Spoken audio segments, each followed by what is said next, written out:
मैं मनोज आर्य knowledge point YouTube channel के माध्यम से आप लोगों के बीच में लगातार हर रोज जो है 11th और 12th हिंदी मीडियम और इंग्लिश मीडियम दोनों की ज्योग्राफी के जो मैटर हैं, चैप्टर्स हैं, उनको लगातार आप लोगों के बीच में ला रहा हूँ। तो आपको अच्छे लग रहे होंगे तो आप सभी लाइक करें, वीडियो को सब्सक्राइब करें। आप ना तो लाइक करते हैं और सब्सक्राइब भी कम कर रखा है, और शेयर करें जिससे कि जो और आपके साथ के जो लोग हैं या बच्चे हैं जो आपके चित परिचित हैं वो भी इसका फायदा उठा सके। तो आप लोग सभी वीडियो को शेयर जरूर करें, लाइक करें, और आपको जो अच्छा लगे या जो कोई कमी तो आप उसमें कमेंट करके मुझे बताएं, जिससे कि मैं और ज्यादा सुधार करके आप लोगों को अच्छे से अच्छे कर सकूं, अच्छे से अच्छे जो वीडियोज प्रोवाइड करा सकूं, और जिससे कि आप और से और ज्यादा फायदा उठा सकें। मैं आपका मनोज आर्य नॉलेज पॉइंट यूट्यूब चैनल के माध्यम से। लेसन नंबर 7 में आपका जो चल रहा था वो चल रहा था परिवहन के बारे में। अध्याय 7 आपका चल रहा है। इसमें जो अगला टॉपिक आप पढ़ेंगे, हम पढ़ेंगे परिवहन। कल मैं आपको बता भी रहा था व्यक्ति व वस्तुओं को एक स्थान से दूसरे स्थान पर लाने ले जाने की जो प्रक्रिया है वो परिवहन कहलाती है। और जिन साधनों के माध्यम से व्यक्ति वस्तु को एक स्थान से दूसरे स्थान पर लाया ले जाया जाता है उसे हम क्या कहते हैं? परिवहन के साधन। ठीक है, तो 3 परिवहन के साधन है, जल परिवहन, वायु परिवहन और स्थल परिवहन। जिससे मैंने कहा था सबसे सस्ता परिवहन का साधन जल परिवहन, सबसे महंगा और डोर टू डोर सेवा या सबसे अधिक उपयोग में आने वाला है सड़क परिवहन। सड़क में आपके रेल परिवहन और सड़क मतलब स्थल परिवहन में आपका सड़क और रेल परिवहन, ये 2 परिवहन आते हैं। इसके अलावा अब पाइपलाइन परिवहन जो है उसका भी उपयोग किया जाने लगा है। परिवहन की दूरी को किलोमीटर में मापते हैं। लंबाई जो है, समय कितनी लगी, लागत कितनी लगी, इसमें देखा जाता है। अब मेन बात करें परिवहन को प्रभावित करने वाले कारक। परिवहन क्या है? ये हो गया प्रभावित करने वाले कारक कौन कौन से हैं भाई? प्रभावित करने वाले कारकों में सबसे पहले उस क्षेत्र की बनावट, उस क्षेत्र की भूस्थलाकृति कैसी है, बनावट कैसी है, ये देखा जाता है। इसके अलावा कस्बे कैसे हैं, नगर है, गांव है, महानगर है। ठीक है, क्योंकि जब नगर, महानगर और सन्नगर और बड़े बड़े महानगर होंगे तो वहां पर डिमांड ज्यादा होगी। क्या होगी? मांग जिसे कहते हैं। परिवहन की मांग ज्यादा होगी, और परिवहन की मांग ज्यादा होगी तो पूर्ति करनी पड़ती है, स्वाभाविक है, होती है। तो परिवहन को प्रभावित करने वाले कारकों में जितनी ज्यादा मांग होगी परिवहन उतना ही ज्यादा अधिक होता चला जाएगा या होगा। ठीक है, अगला आता है इसमें परिवहन के बाद संचार। क्या आता है? संचार। संचार क्या होता है? संचार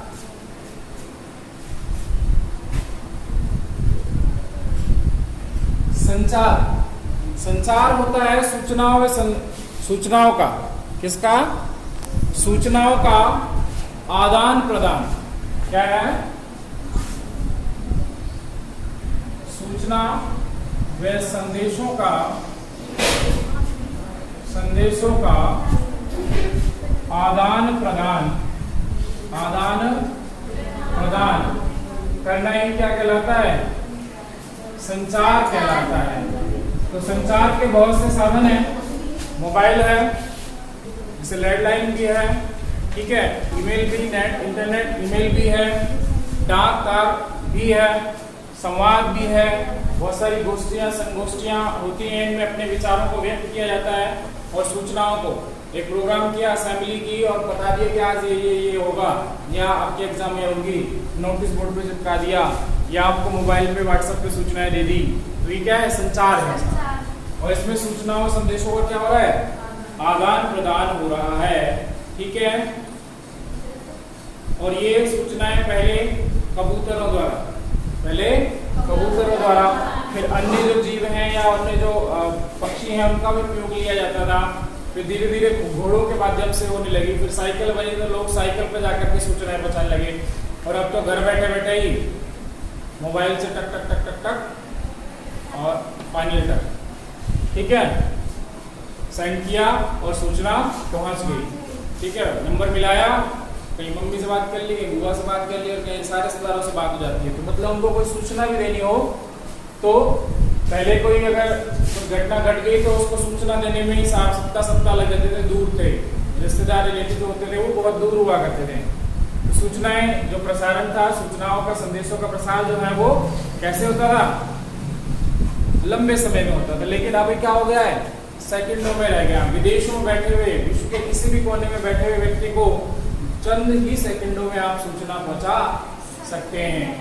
और आपसे कहे कि पहले आपको 100 साल पहले अमेरिका जाना है, सूचना पहुंचानी है कि फलाना फलाना नाम के क्या है हुआ भोजन है, अब कैसे पहुंचाओगे सूचना, पता लगे 1-2 साल तक पहुंचने में लग गए, घोड़े से जा रहे हैं, पैदल जा रहे हैं, किससे जा रहे हैं, ठीक है, जहाज से जा रहे हो। तो क्या होता है, आज आप सेकंडों में सूचनाओं का प्रसारण कर लेते हैं, किससे, संचार के साधनों से। संचार के साधन आपको मैंने एग्जांपल अभी दिए, बहुत सारे संचार के साधन हैं, ठीक है। इसमें हम दूर संचार, शब्दों, तथ्यों और विचारों का प्रेषण किया जाता है, इसमें दूर संचार। अब दूर संचार, अब संचार में तो देखो यहाँ संचार में आपके दूर संचार भी एक शब्द आता है, क्या आता है,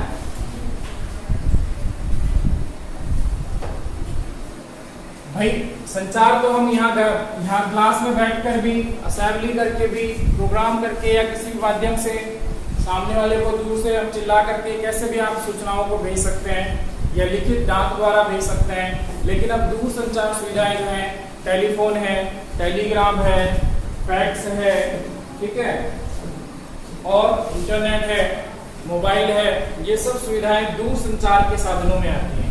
किसमें आती हैं, दूर संचार के साधनों में, ठीक है। टैक्स, तार प्रेषण, मोर्स कोड, टेलेक्स आदि वगैरह। इसमें रेडियो और दूरदर्शन भी प्रमुख है।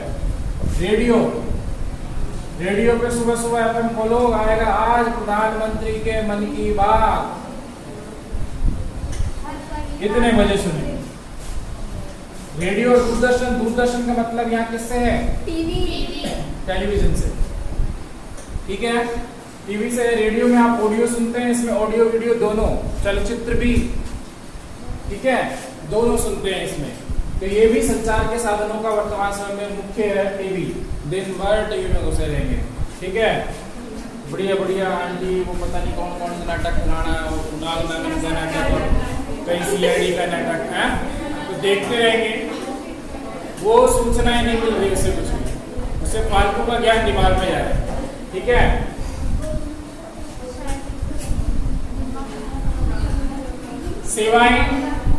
सेवाएं हमने पीछे पढ़ी, जिसे हम तृतीयक सेवा सेक्टर भी कहते हैं। सेवाएं कह लो या तृतीयक व्यवसाय कह लो,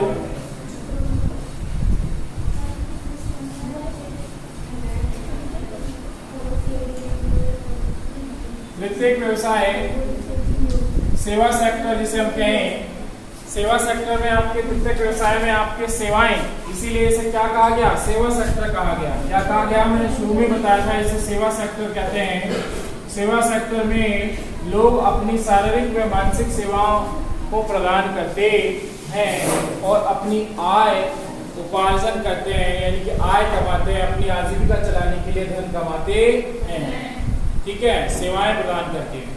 आगे इसमें बहुत सारी सेवाएं दी गई हैं, निम्न स्तरीय सेवाएं देखें इसमें, पंसारी की दुकान, धोबी घाट। उच्च सेवाएं लेखाकार, परामर्शदाता, चिकित्सक है।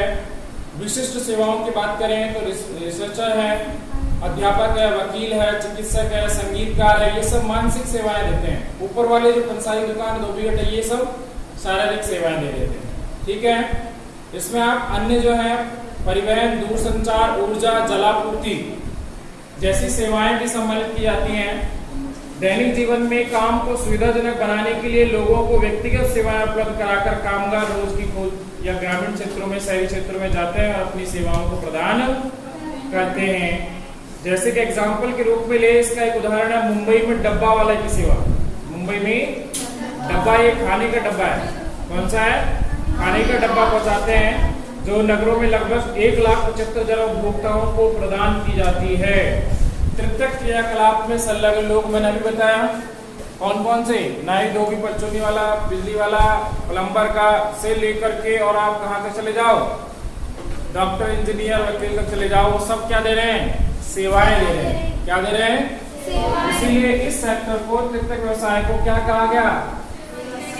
सेवा सेक्टर कहा गया। क्या कहा गया? सेवा सेक्टर। कुछ चयनित उदाहरण देखें यहाँ पे। तो पर्यटन, पर्यटन आप जानते हैं मनोरंजन के उद्देश्य से किसी व्यक्ति का, व्यक्ति समूहों का एक स्थान से दूसरे स्थान पर जाना और घूमना किसके अधीन आता है? पर्यटन। और पर्यटन आज वर्तमान समय में एक सेवा सेक्टर में सम्मिलित हो गया है। किसमें सम्मिलित हो गया है? सेवा सेक्टर। पर्यटन सेवाएं उपलब्ध कराई जाती है, जिसमें देखो पर्यटन के लिए रेलगाड़ी चलाई गई है। ठीक है, पर्यटन रेलगाड़ी, जैसे फेरी क्वीन के नाम सुना होगा आपने, अलवर में आती है। ठीक है, और पर्यटन स्थल बनाए गए हैं, उनको लिए उनकी व्यवस्था के लिए अलग से पर्यटन विभाग बनाया गया है। वो विभाग जो है पुरातात्विक सर्वेक्षण विभाग और पर्यटन विभाग मिलकर के पौराणिक जो स्थान है, वस्तुएं हैं, उनका संरक्षण करके उनको पर्यटन के लिए ये उद्योग का दर्जा दे दिया गया है। आजकल इसे पर्यटन उद्योग हो गए। लेकिन उद्योग एक ऐसी सेवाएं प्रदान करता है जिसमें आपके टूरिस्ट गाइड होता है, वो क्या करता है? मानसिक रूप से आपको घूम करके क्या बताता है? पर्यटन की सेवाएं प्रदान करता है। सेवाओं से मतलब आपको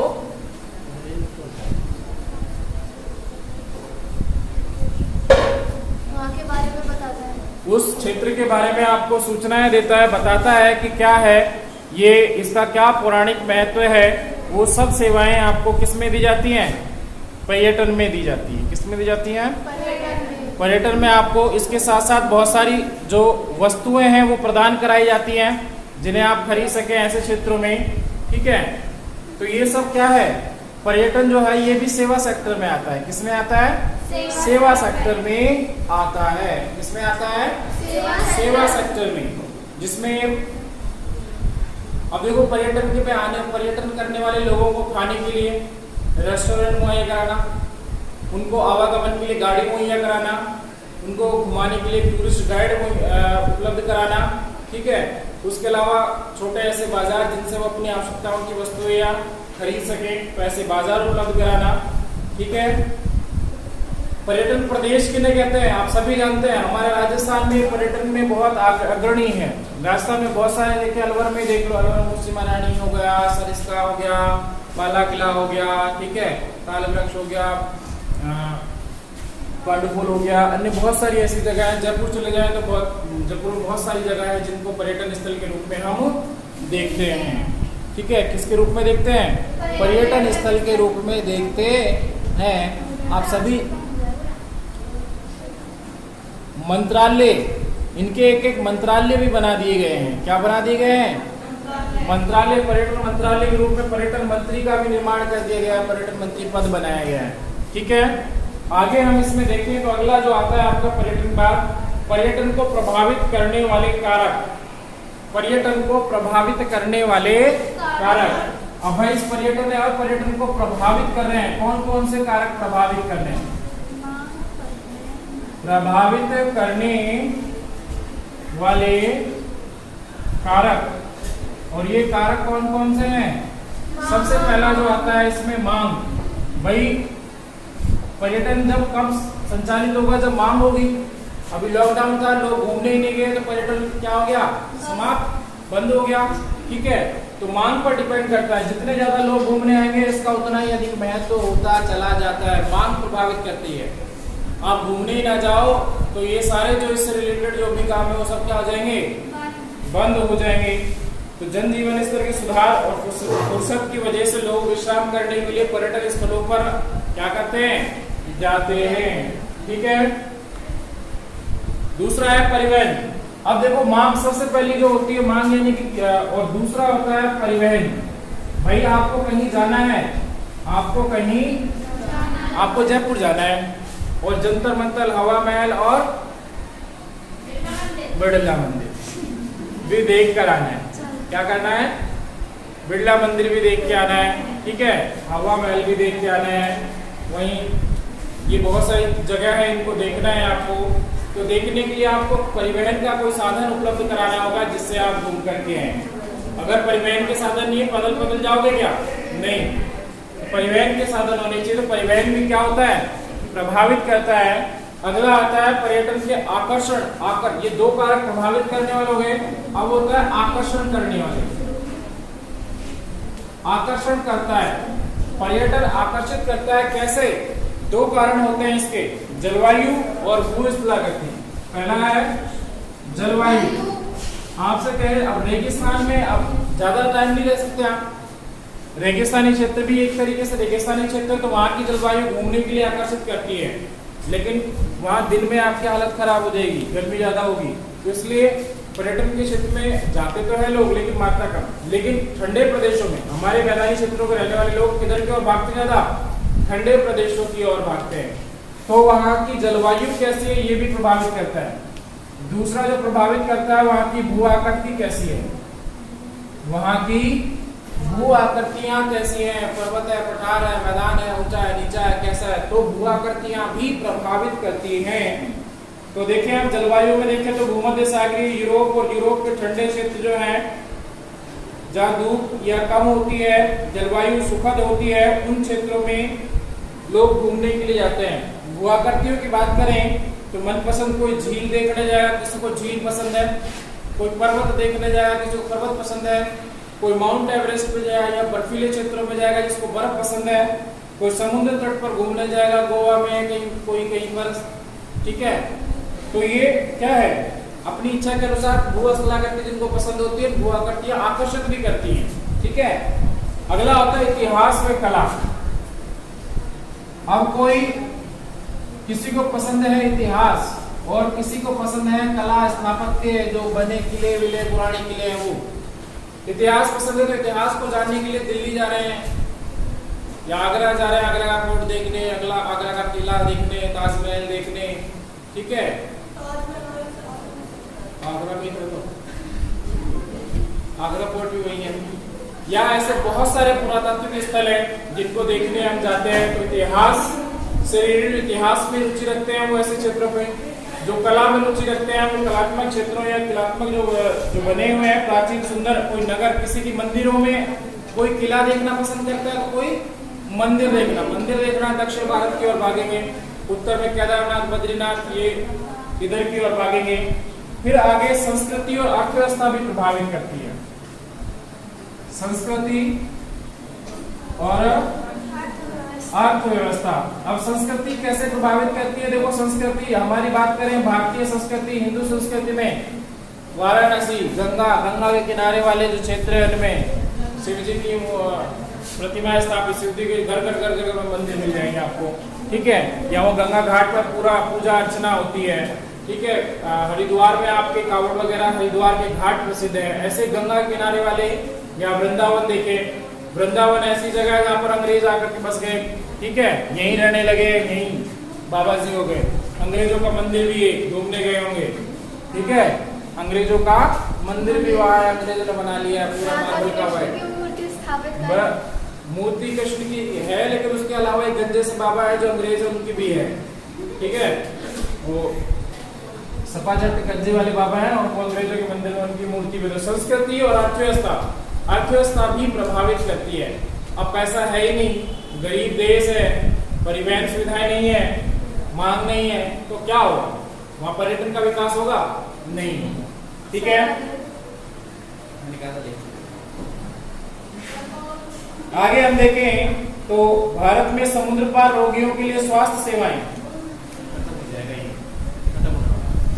भारत में समुद्र पार रोगियों के लिए स्वास्थ्य सेवाएं, अगला जो बिंदु दिया गया है इसमें, तो देखो भारत एक ऐसा देश है जिसका पौराणिक महत्व है। क्या है? पौराणिक महत्व है। पौराणिक महत्व होने के साथ साथ यहाँ पर हमारे चरक संहिता जिन्होंने लिखी, औषध विज्ञान के बारे में उन्होंने लिखा। ठीक है, सुश्रुत भी हुए, इन्होंने आपके यहाँ औषधि विज्ञान और औषधों के बारे में बताया। यहाँ पर हम योग, आसन, प्राणायाम, ध्यान के माध्यम से बहुत सारे जो रोग हैं, असाध्य रोग हैं, उनका इलाज करते हैं। मड यानी कि आप देखें, मड बाथिंग होती है, मिट्टी में स्नान करना जिससे त्वचा संबंधी रोग। यहाँ पर अनुकूल दशाएं हैं, अनुकूल औषधियां जो मिलती हैं, हिमालय पर्वत औषधियों का गढ़ है। ठीक है, तो यह विभिन्न प्रकार की औषधियां जिन्हें वैज्ञानिक ना कह करके पुरातन जो वैज्ञानिक तरीके हैं, पुरातन, उन तरीकों से हम औषधियों का प्रयोग करते हुए रोगियों का इलाज करने में भारत प्रमुख है। क्या है? भारत प्रमुख है, इसलिए विदेशों से लोग यहाँ इलाज कराने के लिए भारत में भी आते हैं। क्या भारत में आते हैं, जिसे कहा गया समुद्र पार रोगियों के बारे में, यहाँ रोगियों के लिए स्वास्थ्य सेवाएं। जैसे आंकड़ों के मुताबिक देखें 2005 में 55,000 रोगी भारत में आए थे। कितने आए थे? 55,000 रोगी भारत में आए थे।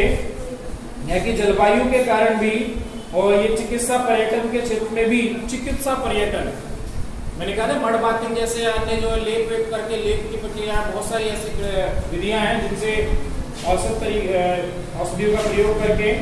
तो इसमें देखिए चिकित्सा में जो चिकित्सा पर्यटन में चिकित्सा परीक्षक आंकड़ों से हम देखें तो भारत, स्विट्जरलैंड, ऑस्ट्रेलिया के अस्पताल विकिरण बिंबों के अध्ययन को लेकर चुंबकीय अनुवाद के निर्वचन और आदि का कार्य यहाँ कर रहे हैं।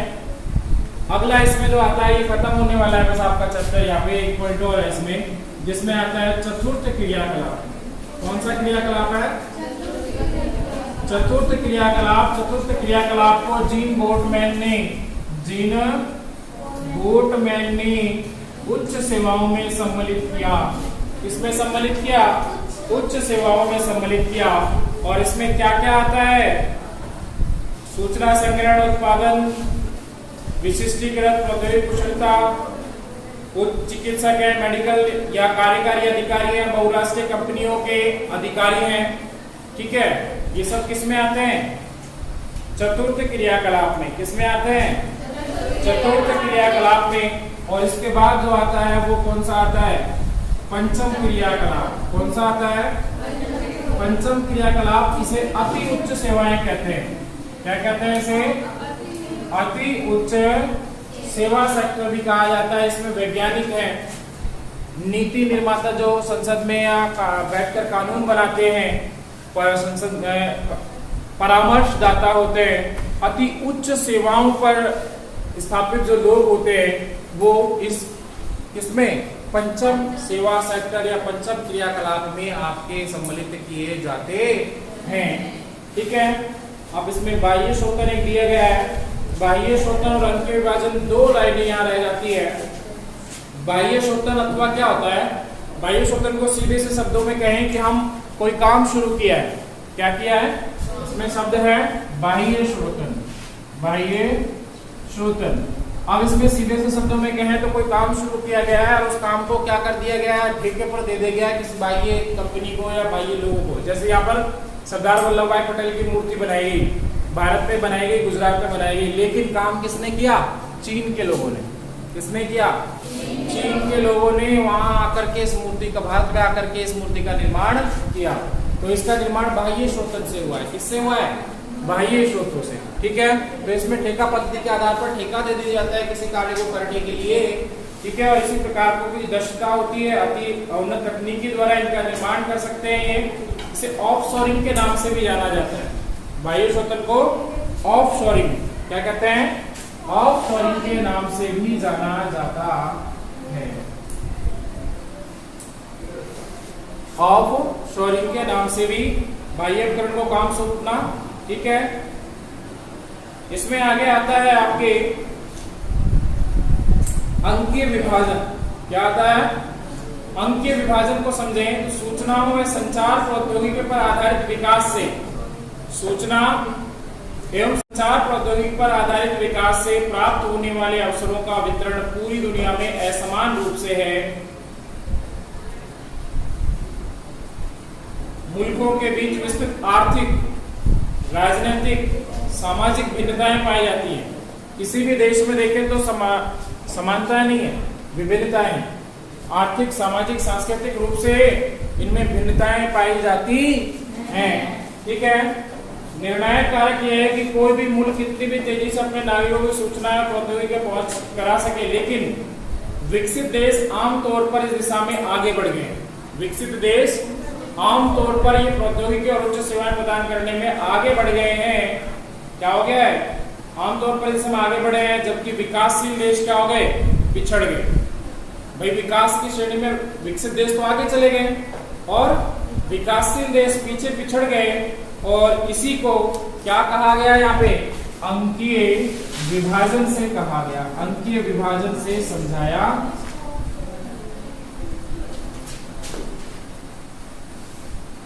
विकास प्रौद्योगिकी के आधार पर विकसित और अविकसित देशों के बीच में अंतर किया जाता है अंकीय विभाजन के आधार पर। किसमें? अंकीय विभाजन के आधार पर, जिसमें विकसित देश जो हैं वो उच्च प्रौद्योगिकी की ओर अग्रसर हो गए हैं, लेकिन विकासशील देश हैं वो पीछे पिछड़े हुए हैं, जिसको हम कहते हैं अंकीय विभाजन। क्या कहते हैं?